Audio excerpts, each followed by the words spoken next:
Human history, like a river, will keep moving forward with moments of both calm waters Coming up this week, and huge waves.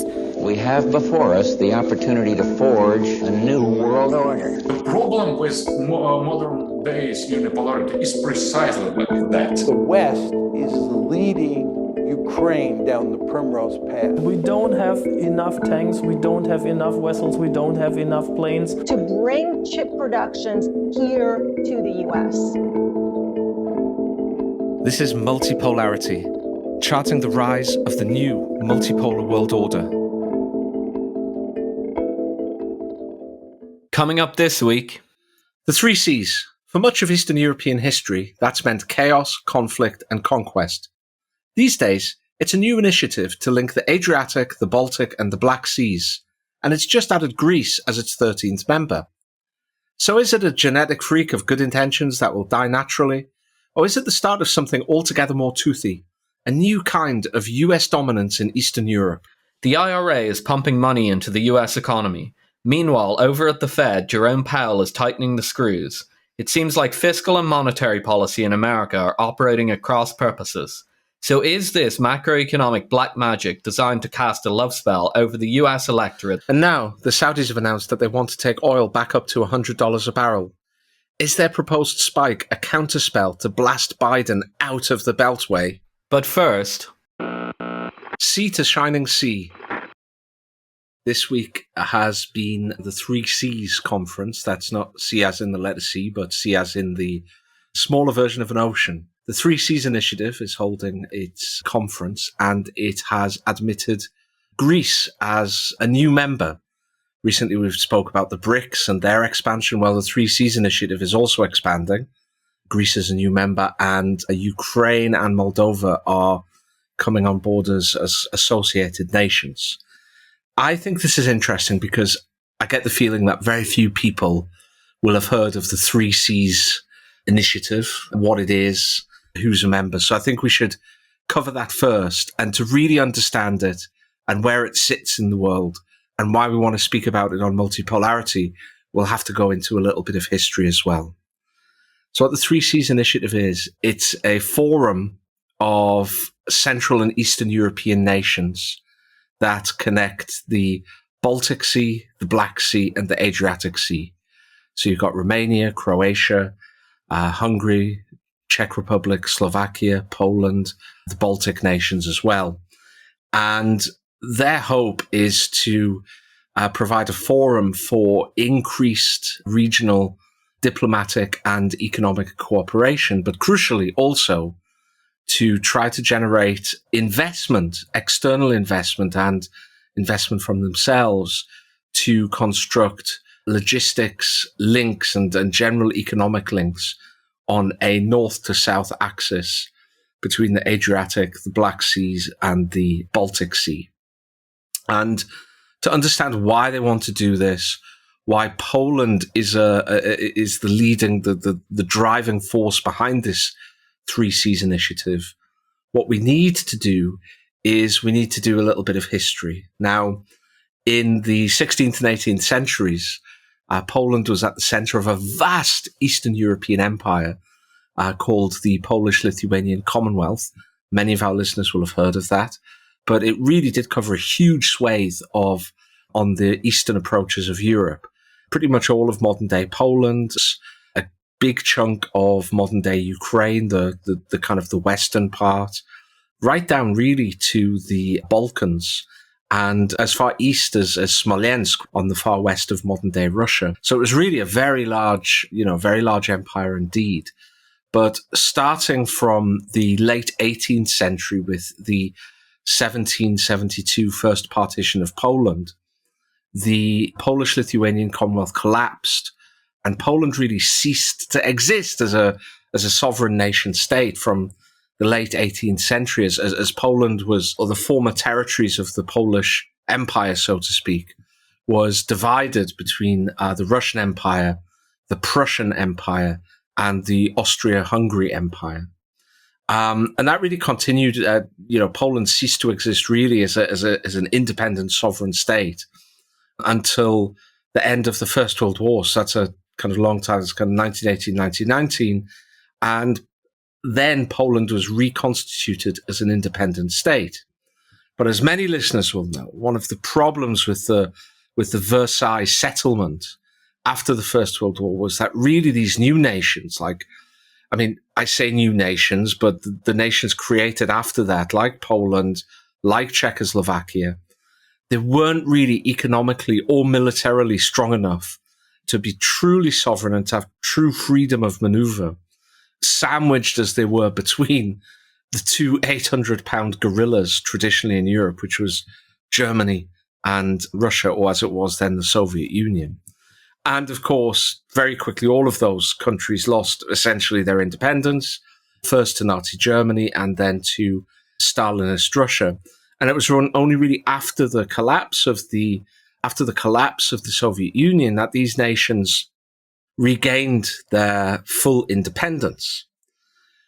However, in that interwar period, it was well known that these countries weren't quite powerful enough to be fully sovereign and fully independent, effectively, as well as, de facto as well as de jure. De jure, of course, they were sovereign nations, but de facto, in kind of facts on the ground, the ability to actually do it.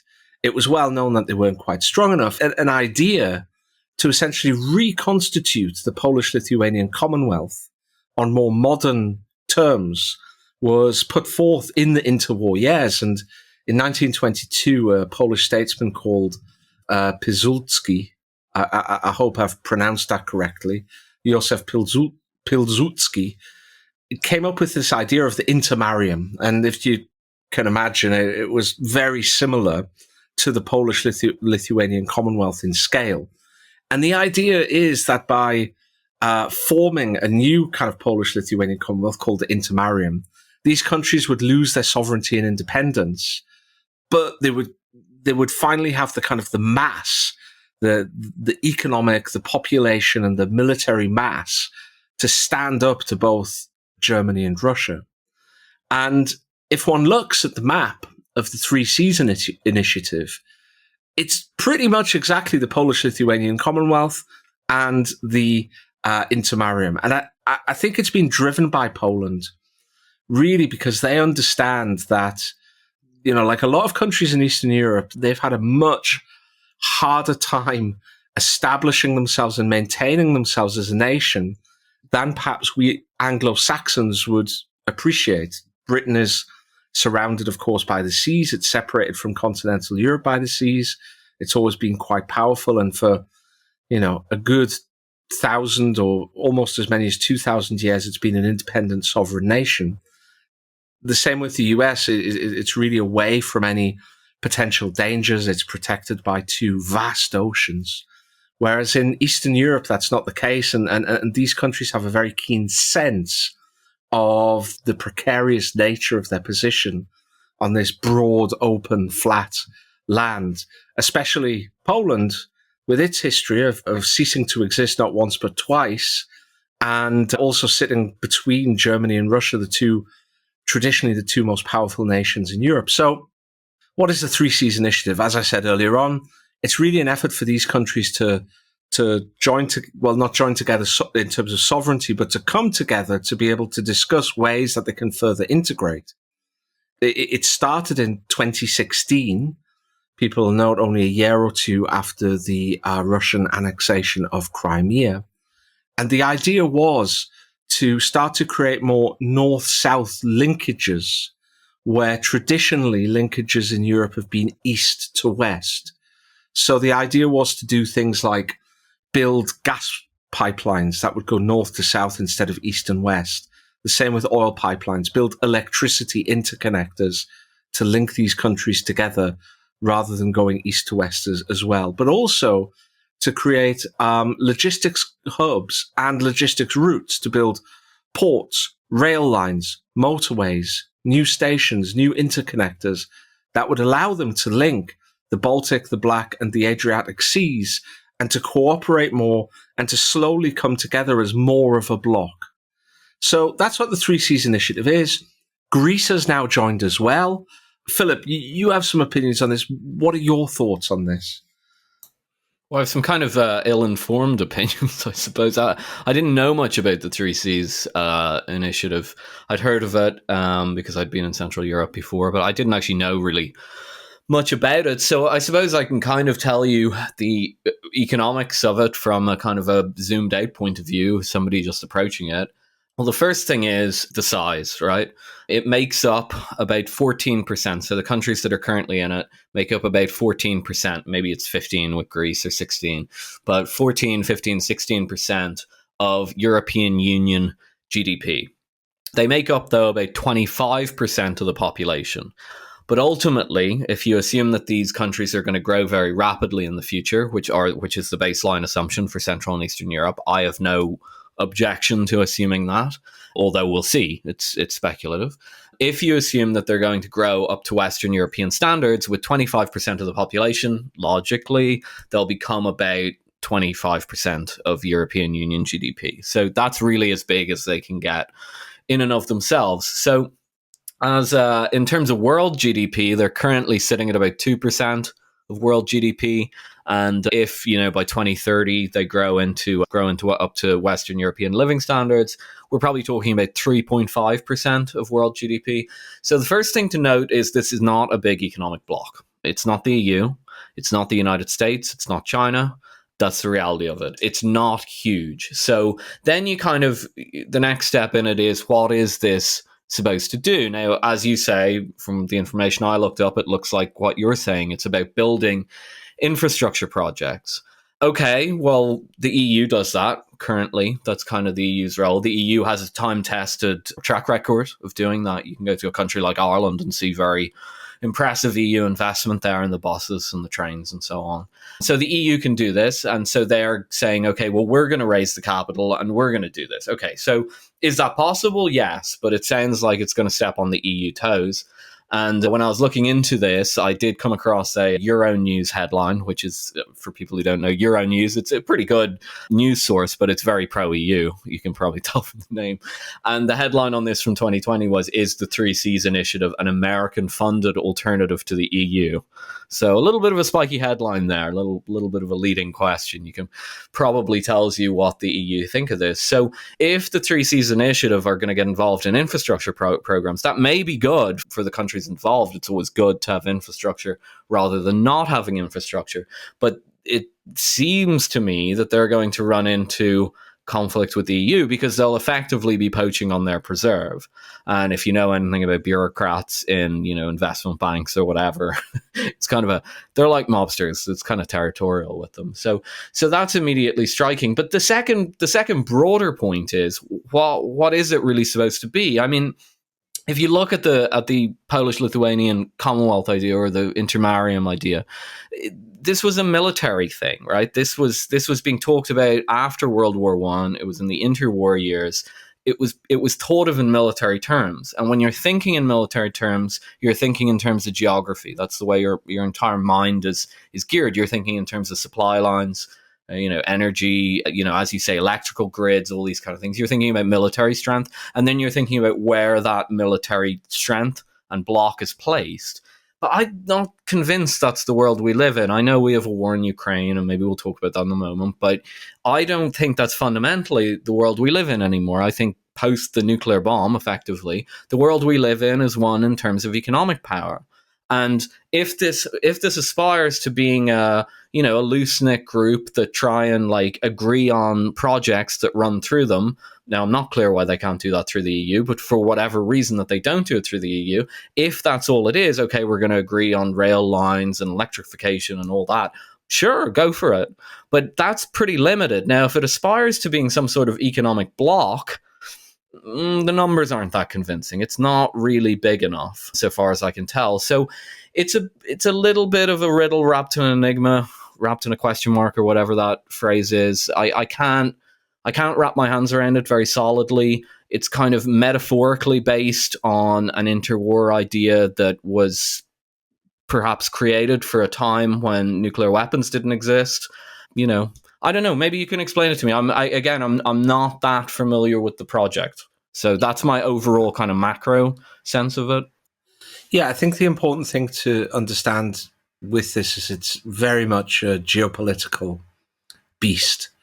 It's not necessarily an economic one. It's not necessarily a military one, although those two issues are intimately tied up with each other and with geopolitics. So, it is, but as a secondary consequence.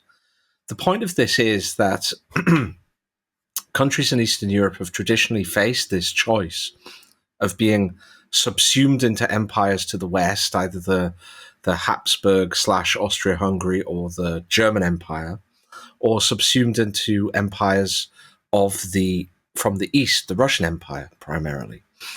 The idea is to, ultimately for these countries, the ideal is to gain enough mass, as I said, to be able to stand on their own 2 feet. Now, the interesting thing about the present is that the biggest kind of dog in the global room, so to speak, the United States, also has an incentive to really bolster the power and the strength of these countries between Russia and Western Europe. The US has a clear strategic imperative to prevent Russia and Germany starting to develop close economic, and from this economic cooperation, develop close military and diplomatic ties together, because that really would end up dominating Europe. It would deprive the US of its land bridge onto the Eurasian landmass, and it would be an extremely powerful unit, even if it was just a very loose alliance or an economic partnership. They would have the size and scale to be able to make decisions on their own 2 feet. So one of the things that the US has always been likely to do is try to separate Germany from Russia. But, given the fact that the EU might not last forever, and especially given the fact that the US is likely to start drawing down its presence in Europe so it can focus on China, it's likely to replace military and kind of hard diplomatic power with an effort to bolster regional allies who can serve its geopolitical aims. And one of those allies is, in fact, Poland.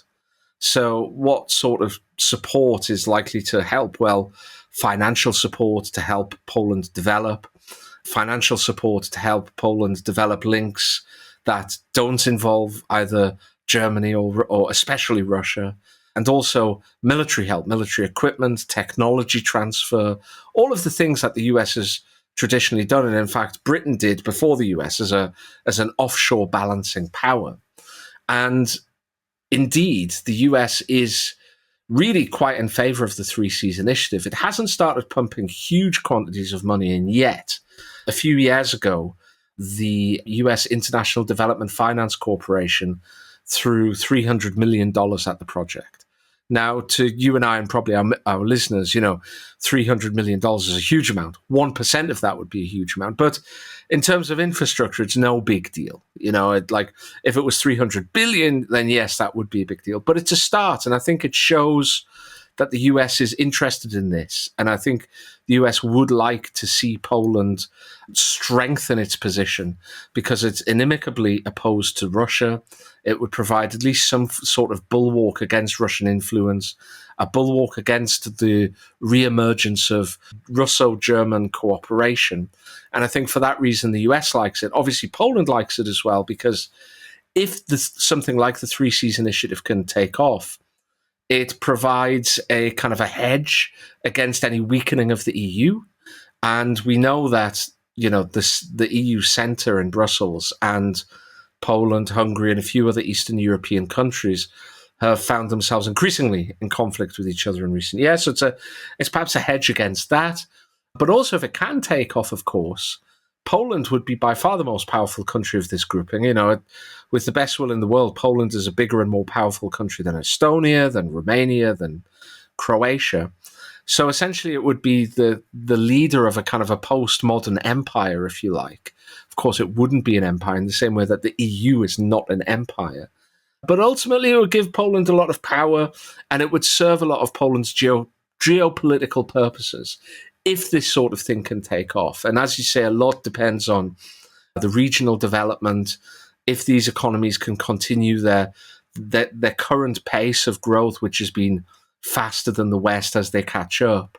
But, that's what this is about. It's a geopolitical matter rather than a economic or financial or military alliance, right? But I want to kind of nail this down, because every time I look into this, it's like, hunting the snark in a sense. It's like, the cat trying to chase the laser beam. Like, what is it? Like, okay, so the EU was a coal and steel union first, then it becomes a political union, then it becomes more and more an economic union, and eventually it becomes a monetary union. Okay, it's pretty clear what the EU is. The plan for the EU was laid out pretty clearly when the notion came to be. So very specifically, what is this? Is it an economic federal union? Does it want to be a monetary union, or is it just a loose military alliance? In which case, how is it different from NATO? I don't think it's any of those things. I think it's much more. It's much more similar to something like, say, the African Union or the G20 or the BRICS. Okay, it's a forum in which these countries can discuss their shared interests, discuss areas where they could cooperate, try to agree on areas where a united front would give them greater power, even if it means compromising with each other internally. And it also gives them a way to try to rationalize some of their own plans for infrastructure, try to find and plan ways through which they can increase the logistical throughput bilaterally and multilaterally within these countries, and also perhaps secure financing through the initiative itself. See if the initiative itself can have its own projects, for example. Like, I don't know, Poland, Slovakia, Hungary, Romania, and Croatia could all get together. They could all put some of their own money in. They could see if they could get international organizations like the DFC, the Development Finance Corporation of the US, which I mentioned earlier on, to put their own money in their own money into it. And by doing that, I don't know, build a huge motorway from Gdansk to Dubrovnik, for example. And, I think that's the sort of thing it is. It's certainly not a military alliance, certainly not a true diplomatic alliance like the European Union is. I mean, the European Union it's almost a confederation at this stage, I would say. However, in the future, that might develop into something more. Who knows? I think it's very wise for these countries to try to build these kind of blocks. For instance, the Visegrad 4, I might be pronouncing that the Visegrad 4, I'm not sure how to pronounce it properly. Excuse me, Central Europeans.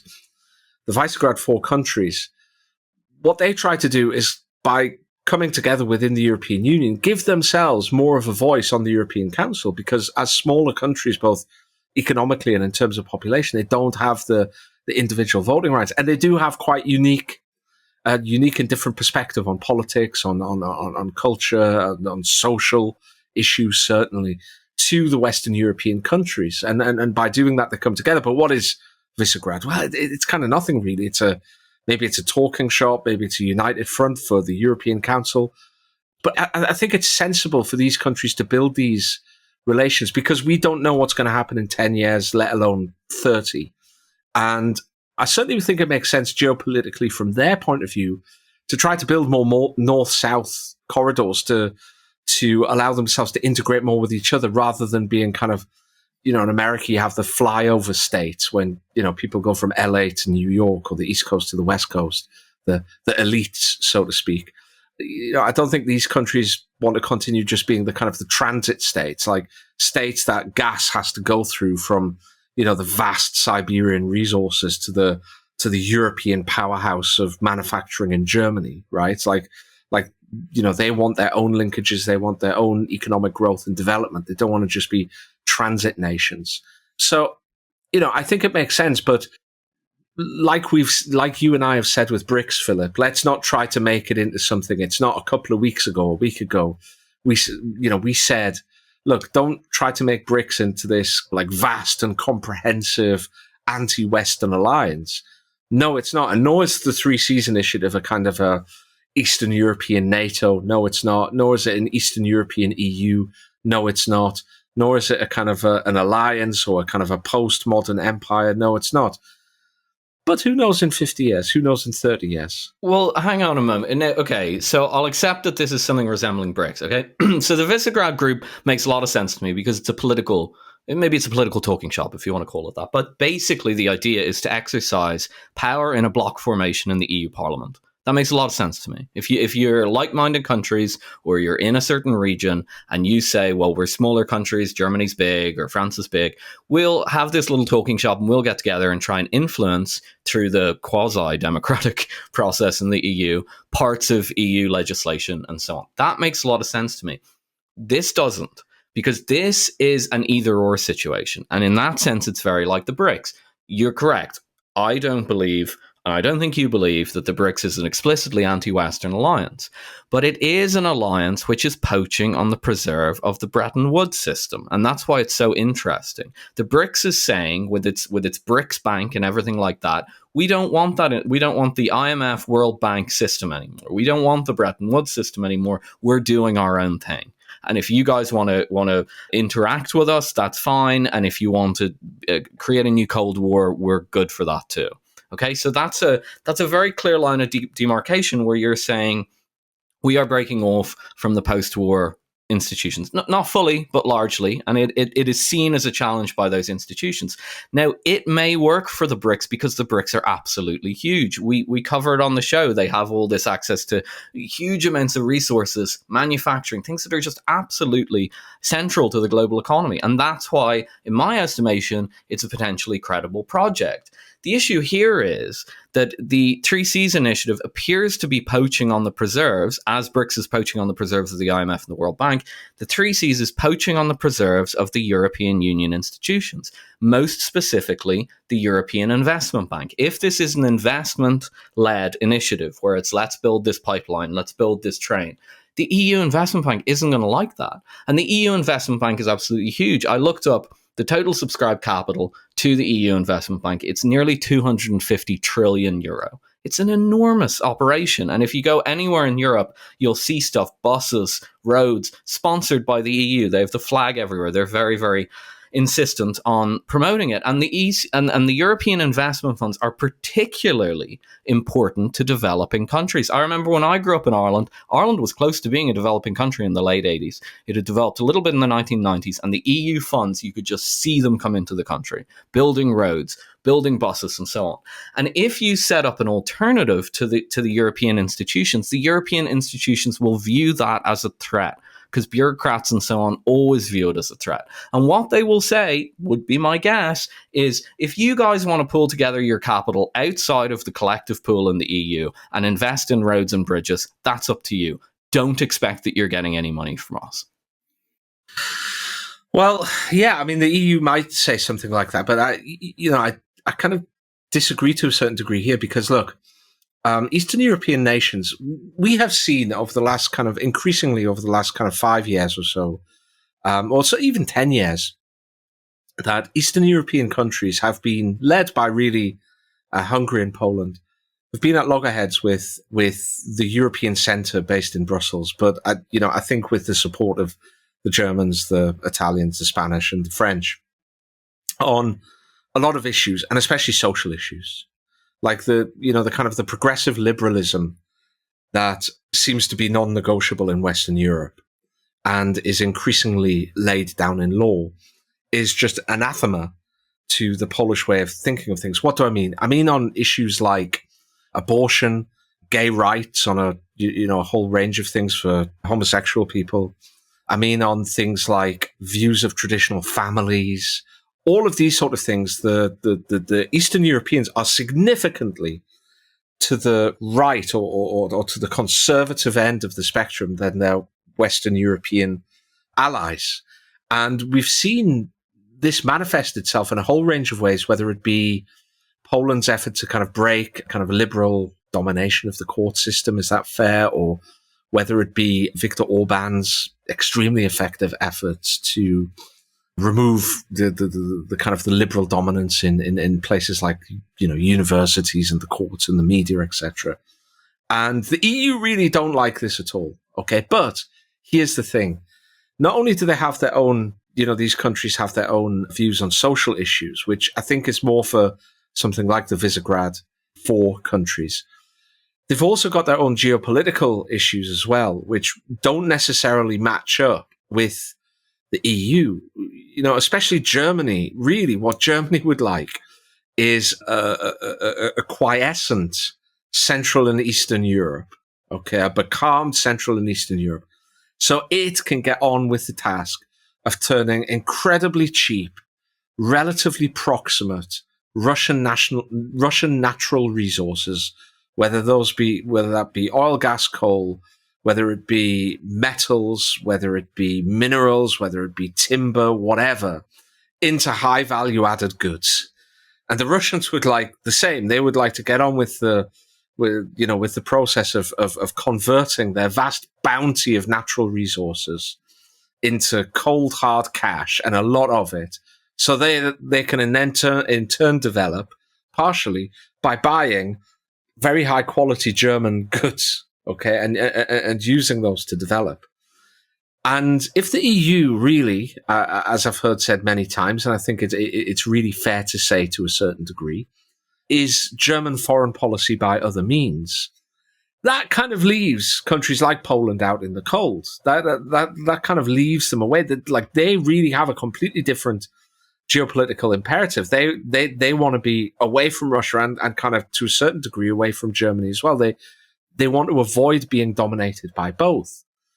Can they do that? Well, maybe they can't, but if they are going to do it, it's going to be by developing organizations like the Three Seas to see if slowly, or it's not going to happen overnight. It's not going to happen overnight. But if they get over the next 10 years, a few $100 billion of external investment that they can pool together with their own money and start building, you know, motorways and ports and electricity connectors and oil and gas pipelines that run on a north to south axis, if they can continue their development, which they've done extremely well. I mean, they're going to overtake Britain in terms of standard of living in the next 5 to 10 years if current trends continue. They're doing very well. So if they can continue that, if they can perhaps solve some of their demographic issues or at least break them, they can actually start developing a certain mass. And once you start getting these, you know, logistics links, once you start increasing throughput, then that increases the kind of the incentive to cooperate even more. And that even greater cooperation leads to even greater trust, which allows you to do even more trade and even more linkages. And slowly over time, you can get this virtuous circle. And maybe eventually they can form a genuine bloc. It's not going to be as powerful as the United States. It's not going to be as powerful as China because they're not going to have, 350 or a billion people. But it could be an extremely rich and pretty powerful bloc right in the center of Europe. And guess what? The US would love that. They would love to be able to inject their own influence into this area to keep Germany and Russia apart, especially if US influence starts to wane in Western Europe, which it could well do. You and I have discussed that off air a few times. So I think it makes a lot of sense for Poland to do this. It's not an amazing, big and important structure at the minute, but it might be in 10, 15, 20 years' time. It might be at least the kind of the acorn that grows into the oak. But at the minute, you're right, it's very much an acorn. Macroeconomic black magic. We discussed recently on the podcast about the unusual growth situation in America. I think we were framing it in terms of American debt overhang and the enormous deficit that they were running relative to the fact that unemployment is at record lows. I mean, they haven't seen these lows since the 60s. And actually, after that conversation, it really stuck in my mind. I said, something's going on here. It is actually very, very strange. So I was thinking about it a bit, and I ended up writing an article from the New York Post on it. But basically, if you look at any indicator, any economic indicator, I did some Twitter threads about this. If you look at any economic indicator in the US that isn't GDP growth and isn't unemployment, they look terrible. We're talking about manufacturing PMI has been declining for I think it's been in decline for a couple of months. Services PMI is still showing some growth, but it's on the decline. Yield curves are inverted. They're the kind of financial market signal that a recession is inbound. And yet unemployment is really low. And just to give some context, when we started to see, inverted yield curve, manufacturing PMI slowing down last cycle, so in 2008, that was around September 2008, we were seeing fairly similar signals. In fact, some of the signals now are more dramatic than they were in September 2008.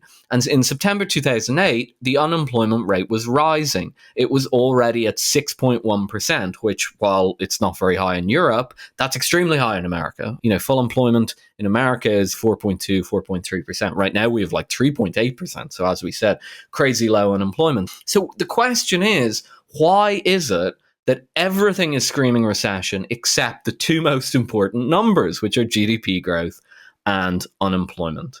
Because at the end of the day, if unemployment is not going up, and even if GDP growth is a little bit sluggish, which it is now, but it's still growing, you don't have a recession. So the question is why? And last week or 2 weeks ago, or whenever we were discussing it, that gave me the hint. I said, well, that must be what's driving it. It must be the federal budget. The federal budget deficit is propping up the economy. And so I went and I dug into the statistics, and sure enough, it's true. The Inflation Reduction Act that was passed in August, I think it was signed into law in August of last year, is a big subsidies program. It's mainly green stuff, but it's, $1.06 goes to actual manufacturing. So a mix between actual manufacturing and green stuff, green blob stuff. Blob stuff gets $6 for every $1 that the manufacturing stuff's getting. This has led to a big and well-documented boom in manufacturing construction spending. And that's simply investment in the physical plants, effectively, for manufacturing. Now, I don't know what it is. Everyone's saying, oh, well, it's all in technological projects and electronics. Yeah, that could be semiconductor factories. That could also be green solar panel factories. So not sure what it is, but ultimately it doesn't matter, because all construction spending is going to do the same thing. It's going to hire construction workers to build things, to build buildings, factories, and so on. So this seems to be, according to the numbers I ran, propping up construction spending generally. Just to give some sense of it, manufacturing construction spending used to make up about 5% of total construction spending. It now makes up more than 10%, and we've never seen that before. So the manufacturing construction spending that's subsidized by this IRA spending, by these IRA subsidies and tax breaks, is juicing the construction market. And when you remove that subsidized investment that's taking place, you find the total construction spending is actually contracting, which will be a serious signal that the construction market is about to go into a downturn. And when you model it out, you see, if you take away those subsidies, construction employment would be contracting.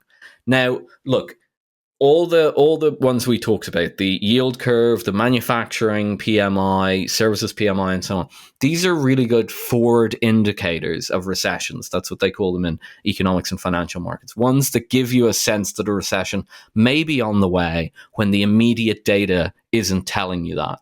Well, contracting construction employment isn't a forward or leading indicator. It is an indicator of a recession. I don't think there's any serious contraction in construction employment that doesn't end in a recession. So, in summary, what I think is happening is the IRA subsidies are propping up an almost lifeless American economy by keeping the construction sector chugging along, even as the rest of the economy is basically in recession, or trying to go into, tending into recession. And this is kind of like propping it up, like somebody holding up a heavy object or something so that the other person can pass through.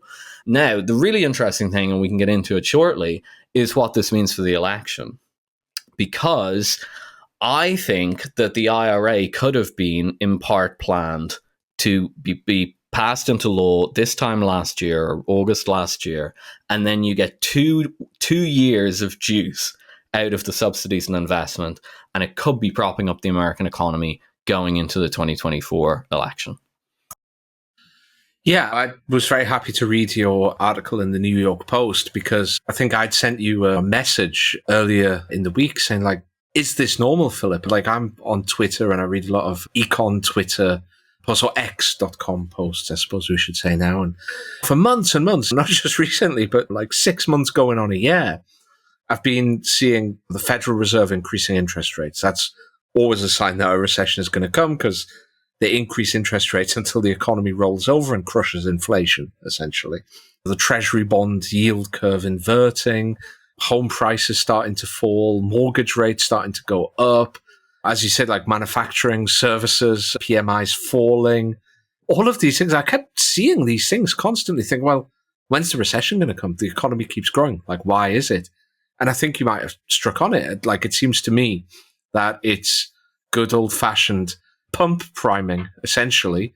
Basically, the government is running a really huge deficit. I mean, we discussed it, that it was well over 7%, I think, for 2023, which is an enormous sum when an economy is already growing. And it seems clear that what they're doing is that at least part of that is going into this Inflation Reduction Act, which is being seen itself in part in construction activity, especially in manufacturing construction. Isn't that a good thing, though, Philip? I mean, the whole point of the Inflation Reduction Act was to spend money now, which in theory would be inflationary, by increasing the amount of money in circulation in the economy. But over the long run, increase your productive capacity as a nation, increase the amount of goods that you yourself can produce, and therefore reduce long-term inflation, but also, by the by, give yourself a little bit more independence from the Chinese manufacturing base, and that itself has strategic implications.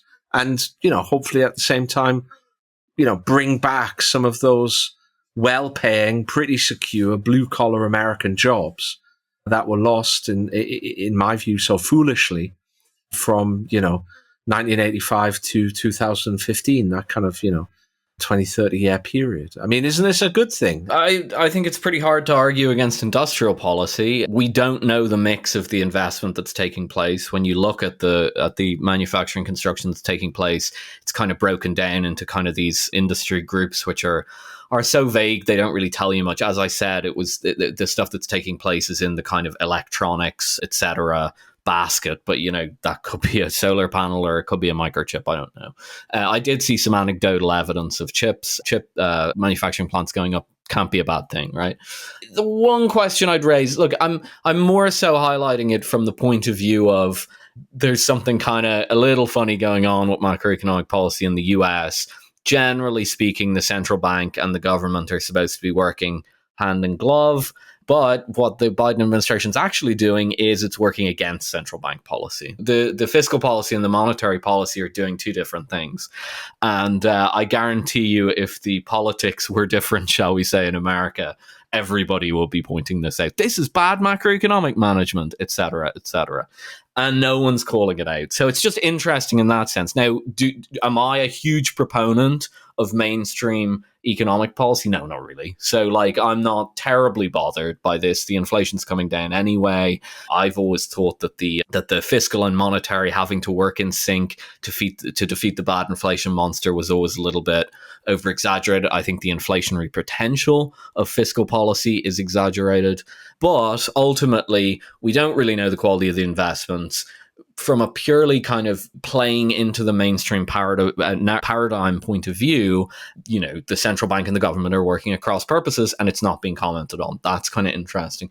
The last thing I'd say is, if you're building these things with a zombie economy, if you've got a lifeless economy and you're going and you're shocking it and the body's kind of twitching around, which is kind of what's happening at the moment, and you're building these new manufacturing plants, and let's say some of them are the real deal, when the building is done, when the heavy construction investment is done, my guess is your economy falls into recession.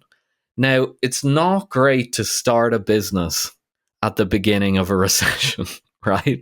So if you've just built your nice factory and you're starting to produce your goods, and then the construction dries up because the factories are all built and you get a recession, it's going to be much harder for you as a company to stay afloat in that environment. So I don't want to question it too much because, look, you take what you can get. Politics is politics. Fiscal policy is annoying. Convincing people to do manufacturing, industrial policy is annoying. But this wouldn't have been the idea. If I was running the American God's plan and we didn't have any political considerations, I'd probably say, yeah, maybe we should try and do those investments at the bottom of the cycle. We'll get cheaper prices, we'll get cheaper construction prices, and then everything will be ready and built for the uptick in the cycle. But look, you take what you can get. Quick question before we move on from this topic. When I like to barbecue in the summer, right? And when the coals of the barbecue start cooling down a little bit, but I still want to throw a couple of steaks on there and I want to get it nice and hot, I can kind of like fan those kind of dying embers until they get kind of red hot again. But in doing that, they get cold even faster than they would have ordinarily. Is it kind of the same with the am I way off the kind of track here? Is it the same with the economy, where there's been so many indicators that the economy kind of wants to roll over and go into recession, that the stock market wants to come off this peak, but through running a gargantuan fiscal budget deficit? Or do economies not work like that? I mean, the Austrian economists will chime in here with their kind of half-right points. I always think Austrians, when they make unique points, they're always half-right. And they'll say malinvestment. On Austrian business cycle theory, I think there's something to be said for it, which is that malinvestments, investments that haven't been purely market-oriented, which is exactly what these subsidies are, will come under a vast amount of strain in the recession. And that's, I think, what I've just said. You'll get these subsidized, propped up manufacturing things that already have to kind of do a hard job because they have to compete with alternatives in, for example, China with lower labor costs and so on. And then you're throwing them into a recession. So there is, and of course, what does that mean at a macro level? It means you could have a higher wave of defaults than you otherwise would. That's perfectly possible. So I think we can give one cheer for the Austrian business cycle theory and raise that as a possibility. Over a barrel. Yeah, boy, oh boy, the Biden administration looks like the first administration since the 1970s to experience serious, potentially targeted geopolitical attacks, in a sense. So the oil price futures just recently climbed above $90 a barrel again. Obviously, they're lower than they were after the Ukraine war, but they've climbed back up to $90 a barrel. And Saudi Arabia and Russia appear to be planning to push them up to $100 a barrel. Now, again, not as bad as they were after the war, but with low economic growth around the world, including even in China, but especially in America and the West, $100 a barrel oil is a bit of a political nightmare. Because people are in a relatively stagnant economy. We've already had this inflation, which people say, oh, inflation's coming down. Yeah, but we lost living standards during that inflation. Like, the prices are still high relative to wages. So after all that kind of cost of living pain and everything like that, we're going to see oil prices, apparently, if they maintain control over it, and I think they can, unless the economy falls into a serious recession, we're going to see $100 a barrel in oil. Now, it's pretty hard not to see this as a political move on the part of the Saudis and the Russians. And with the Russians, it doesn't really surprise me. There's probably no secret that Moscow doesn't really want Joe Biden to succeed in the presidential election, if for no other reason Donald Trump has announced that he is willing on day one to end the war in Ukraine. So that makes complete sense. The Saudis are a bit more of a wild card. Now, obviously, we've covered the Saudi Arabian situation in depth on the show before. It's one of the most fascinating developments in world politics and economics, in a sense, that I can remember, really, at least one of the most fascinating. Saudi Arabia have, as we've pointed out before, thrown their lot in increasingly with the BRICS, and they've been shunning the Biden administration for a variety of reasons. Well, the piper's about to be paid. Without the Saudis on board, you don't have any control over the global oil price. And if the Saudis want, and the Russians are on board, but clearly the Russians are on board with this, if the Saudis want to, they can just say, okay, well, we're going to jack up oil prices prior to an election. And of course, if you know anything about American politics, gasoline prices, gas prices as they call them there, are a major electoral issue, and anyone who knows anything about American politics knows this, much more so than in the UK or in Europe or anywhere else, because Americans drive big cars, they like cheap gas, as they say. So it's a really interesting situation. Yeah, I actually think it's probably a little bit less political than you do, to be perfectly frank. I actually just think that both Saudi Arabia and Russia think that oil should be at $100 a barrel for their own reasons. Like they both have budgets to fund, and especially the Russians with the oil price cap. The higher the price of oil goes, the more ridiculous the price cap looks, basically. But certainly the Saudis as well have a huge modernization program that they need to be able to fund, as well as, the extremely generous social safety net, perhaps different from the way ours are run in the West, but still a whole range of social payments. So I think they would just both like to have oil at $100 a barrel. Also, the OPEC system runs basically by trying to figure out the optimal price of oil for OPEC members to be able to profit the most, because to push the price of oil up, they need to reduce the amount they actually sell. So where is that kind of fair value? And I just personally think that, the Russians and the Saudis have decided that $100 a barrel is about right. They want to keep it there. They feel that a global recession is coming, so they're cutting back on supply to get ahead of that curve, because as you and I both know, you tend to find that when a recession hits, the price of oil snaps back extremely quickly. So, I think it's more about that. And the political side of things really is they no longer care about pleasing, in Russia's case, Western Europe, and in Saudi's case, the US. The Saudis have well and truly fallen out with this kind of democratic regime.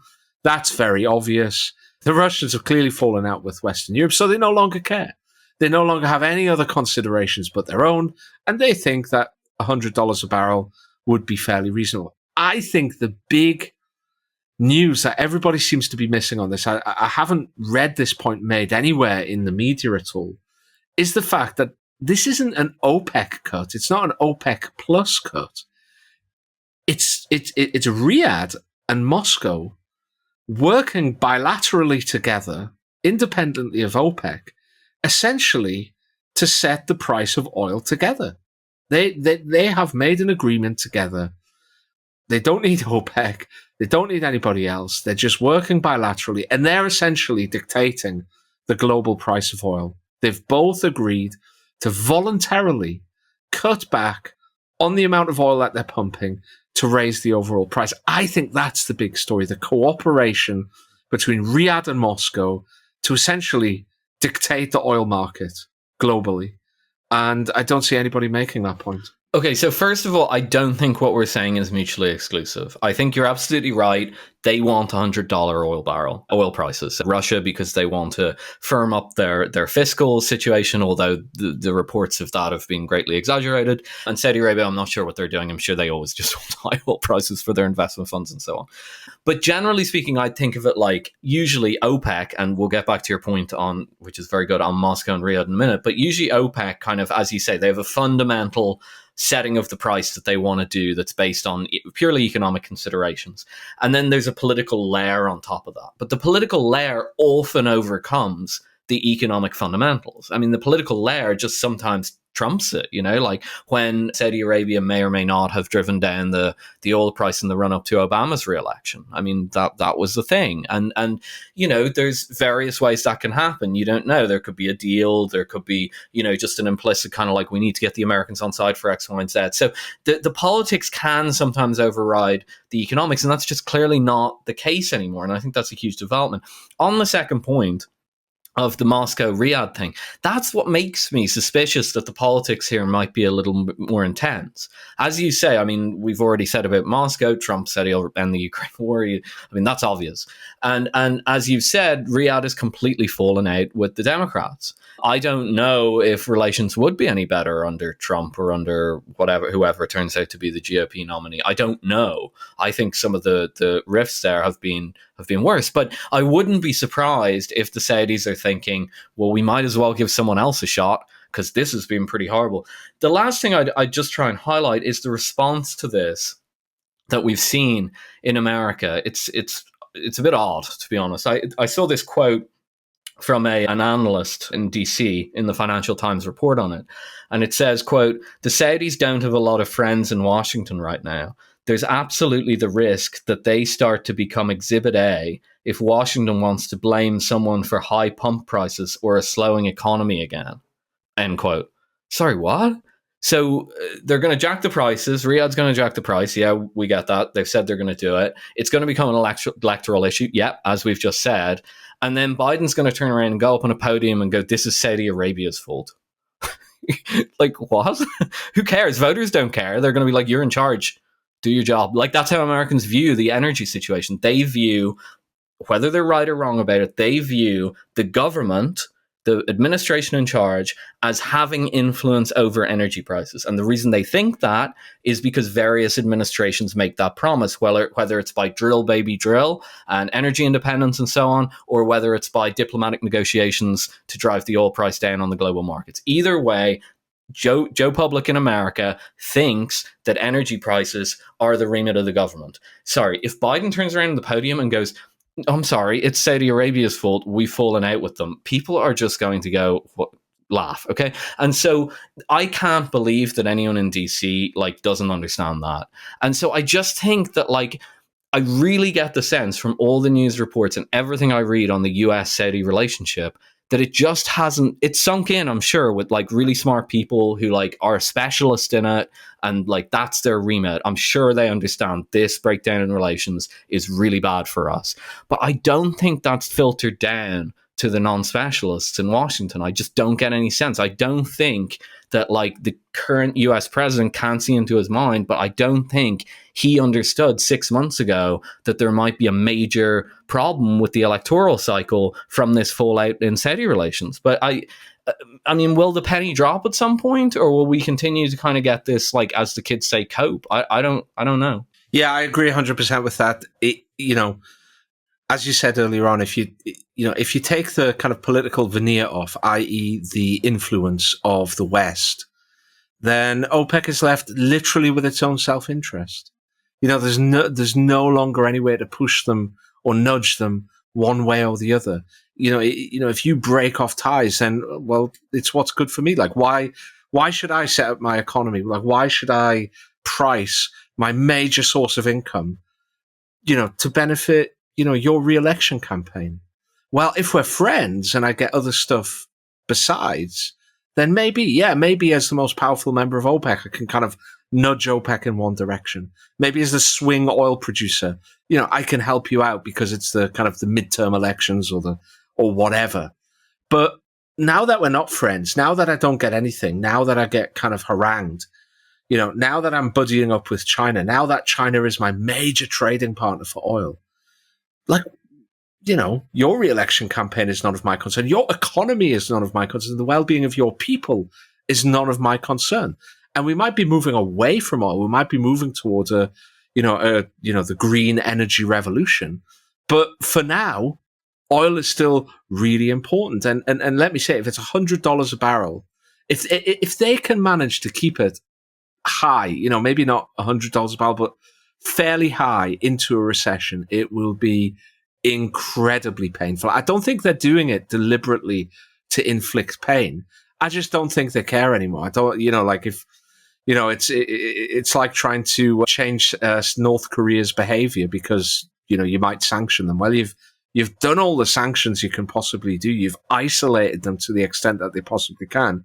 So you no longer have that cudgel to beat them with. Well, maybe it's getting a bit like that with Saudi Arabia. There are still things that the US could do if they wanted to be really unfriendly, but I'm not sure they can afford to do that either. So I think it's worth paying attention to. I also think the continuing effort or the continuing relationship between Moscow and Riyadh in terms of being willing to voluntarily act bilaterally on their own to set the market price of oil is something important. That's important because let's not forget, 6 years ago, Russia wasn't even a member of OPEC or OPEC plus. There was no cooperation at all. None. And now they're acting bilaterally outside even OPEC. I think that this is really a sign of how things have changed. Yet another sign of how things have changed. And I'm sure we'll continue following this on the podcast.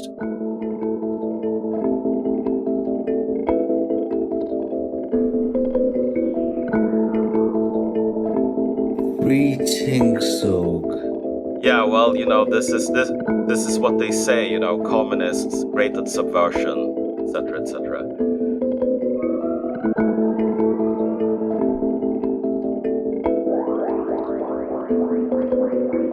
We are fresh